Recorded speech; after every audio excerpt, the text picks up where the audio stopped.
What's up, YouTube? Welcome back to Layman's Review. Today we're going to be reviewing Castlevania Season 2. Last time we did Season 1. If you haven't seen that yet, click the link at the top of the video and come back after you've watched that. Where we left off in Season 1, Trevor, Alucard, and Sypha had met up to take down Dracula. Try to kill Dracula. Yeah, that was their sole purpose at the end of Season 1. As we talked before, it took that Season 1 to finish for anything to kind of get built. They had to set the story. And we're really seeing Dracula's plan to eradicate humanity come to fruition in Season 2. And we're introduced to a lot of new characters. Isaac. Hector. And you had the vampire, like, we'll call them the war counts, or his generals that came from all over. Including Godbrand. And Carmilla was the late addition to that. She walks in, and all these characters have arcs inside this season. So yeah. I feel like the scope of Season 2 is much bigger than twice Season the 1. length.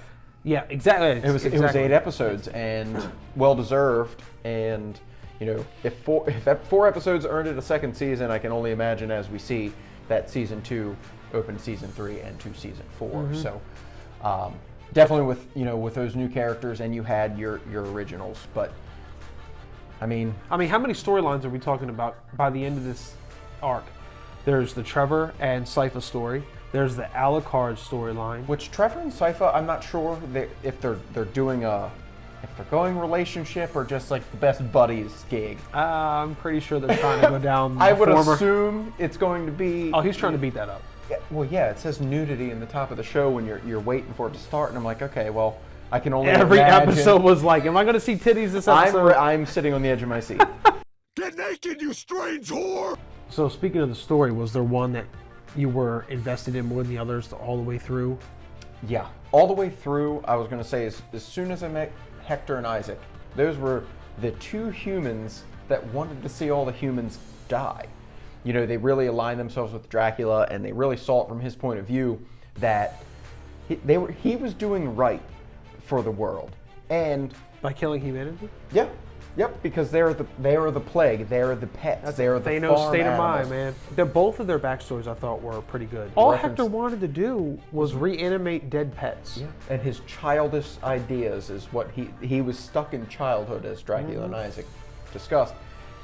But, you know, going from those two, and you saw their growth, like they were forge masters. They could reanimate dead and make the demons, make the night, Exactly. terrors. We were told how the night creatures of Dracula's army are created. One literally had a hammer, and the other one had like this blade that he would hold, and he would make it happen. So, and then by the end, Hector has become Carmilla, who is another main character. We'll talk more about her, but became I hate to say it, a subject, a pet of hers. Yeah, he was on a collar and a chain. Oh, he was her pet. And then you have Isaac, who Dracula saved, pushed him through the glass and the mirror, and he was in the middle of the desert. And see, hold on, because I thought it was so ironic. So Dracula's whole quest is to destroy humanity, and you could tell he only did it out of his guilt, out of his frustration, and out of his anger. Because taking care of the humans. At the very end, when he knew that the castle was being overrun and that everyone was going to die except maybe him, he chose to save Isaac. And at the end, you see why Dracula saved Isaac, because Isaac was willing to die for him. Why? No, Isaac was the definition of ride or die. He was, well, you will be safe until I'm gone. And there was one conversation where Isaac had with Dracula, and Dracula said, "You don't mind if I lie to you?" He said, "No, I don't deserve to know your truth.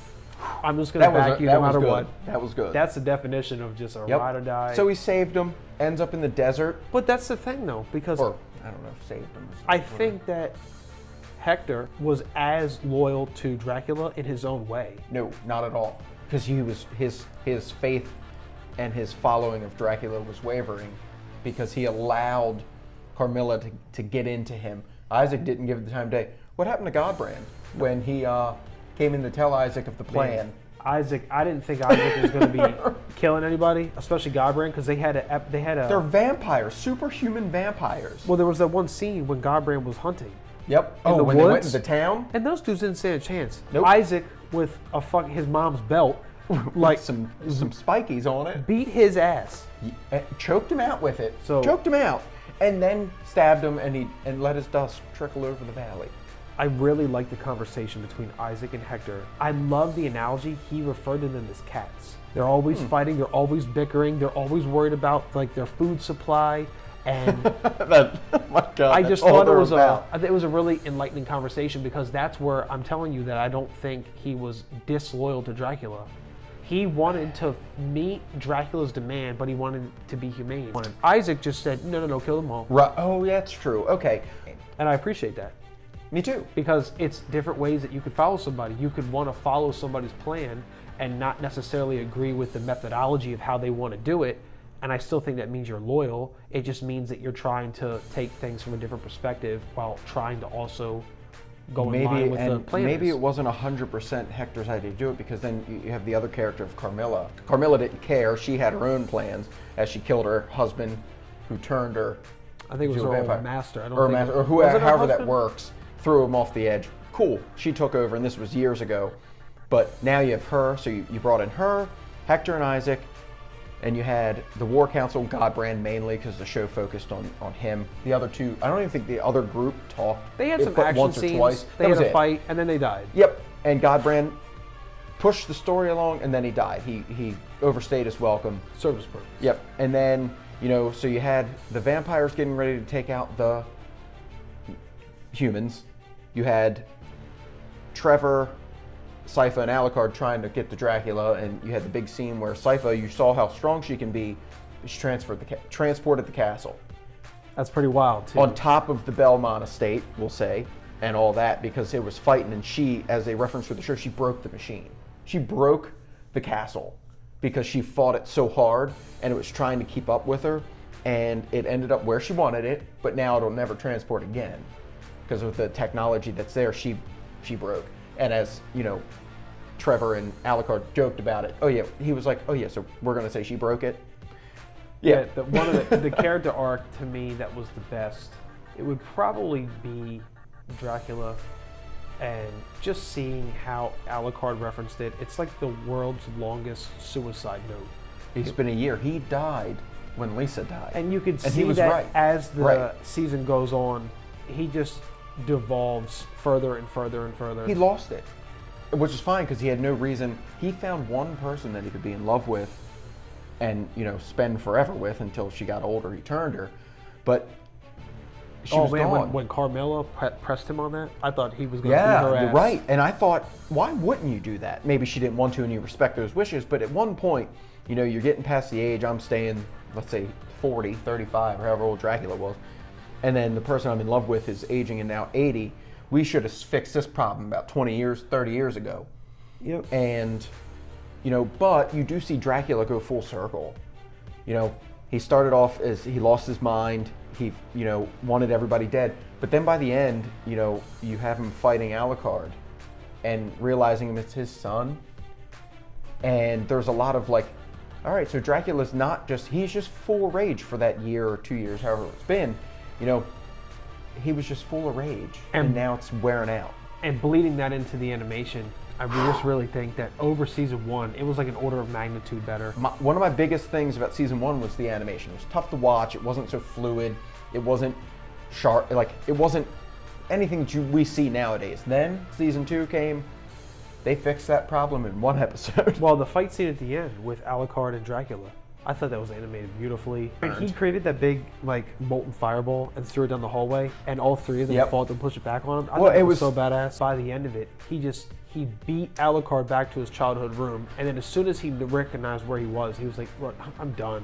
Yeah, he's like, this is my boy. This is my boy. This is obviously it's the only thing of Lisa he has left, and he's beating the shit out of him. And going to kill him.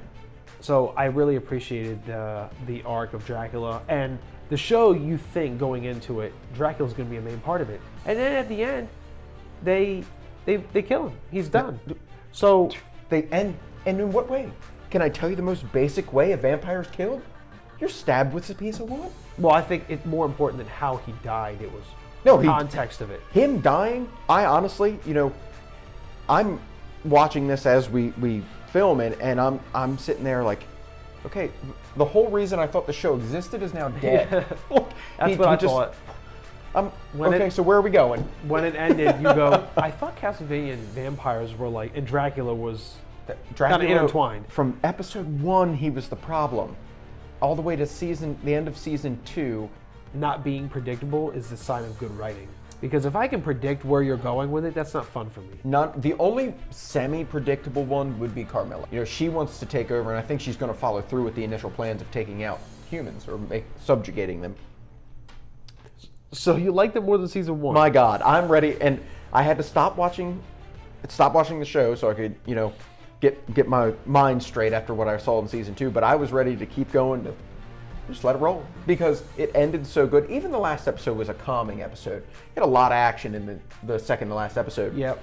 And then you had the calm where like Alucard is going to hold watch over all of and I thought that was a great his mother storyline. and father's history and cool. stuff. And I thought that was awesome. And the Belmonts. But then it flipped over to the burnt down city that's destroyed by Carmilla and everybody that's with her. So wrapping it up with some final thoughts. Season 2, really good. Amazing. I would give it, for what I've seen and my knowledge in the field of anime. And remember, it's not much. Not much. You're growing with me. But that was good. I'm happy with it. I liked the broadening of how many characters they thought you could track at one time. And I'm comfortable with 3 to 4, like main characters.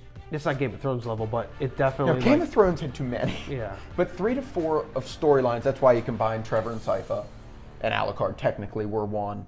And then you had Dracula's done. Now you're Carmilla and Hector. Now you're Isaac. You're up to about 3. I will say one thing I didn't like. Was the fact that Trevor, Sypha, and Alucard, I felt like for half the season they were in a basement. They were. I know, and they were just trying to find a way to make sure that they can make the castle stop being able to transport Because that itself. was the big thing. You can't stop them if you can't catch them. No, I know. It was a couple too many episodes for me, and I felt like they, that was a very small gripe though. That leads us to the layman rating of season 2 of Castlevania. We do a score base 1 through 10, 10 being extraordinary, you can't miss it, blows your mind. 1 being, what the hell is this shit? Okay, what the fuck is this? Yeah. We honestly, if we find a 1, I don't think we're going to be finished watching it. No, that'll that's be like a something you struggle for find in both like of us. 5 minutes in the first episode. Yeah. Trash. I'll give it a few, like because I at least have to give something 2 to 3 episodes, as I did Castlevania season 1. And if you combine the storyline, the characters, the increased, scope of the world, the better levels of animation versus season 1. Right. A couple of the surprises that came out of left field, like Dracula dying in season 2 of a show that you thought had everything to do with Dracula. I'm still picturing that in my head of like, that happened so fast, and it just left me like lost. We're going to give Castlevania season 2 8 out of 10. Yeah, easy 8, I think. For what I know, like, easy 8. All right, that wraps us up. So that's the end of Castlevania Season 2. We'll have Season 3 out shortly. So if you like what you see, like, subscribe, and we'll see you next time.